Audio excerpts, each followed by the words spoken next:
if you're a young artist right now, um, being in Miami is a fantastic place. It really is. And I have to say it reminds me what it was like to be in New York in the early 90s, right? So like if you remember in the 80s, it's the art scene, it's in the East Village and it's very sporadic and it's just sort of happenings, right?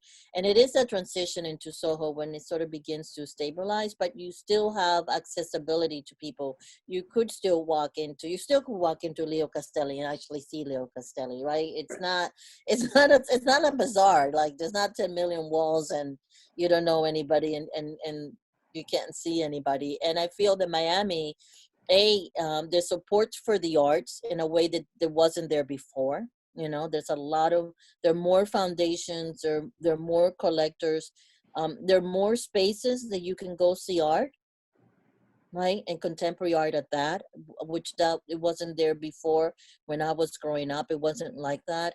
um and not only that, and you have museums also that are now showing and presenting art that is being made in Miami, but it's also being made internationally, right? And so the combination of things happening at once, right, creates the kind of environment where younger artists could nurture themselves and grow, and don't or they're not faced with the same kind of decisions that I was faced with, in which I realized after I finished my AA at Miami Dade that if I wanted to continue as an artist, I would have to go.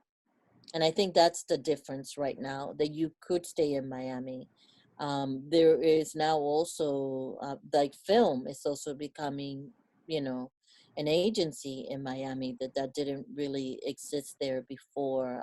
There's more theater and dance performances also, you know, that is taking hold and really uh, sort of stabilizing itself in Miami. And it is I mean, I always imagined that Miami had the potential to be a really an arts capital, if you want to put it that way.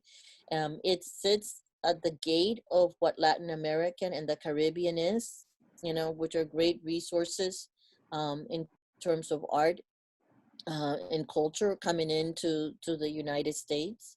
And it needed what's happening now, which is that nurturing.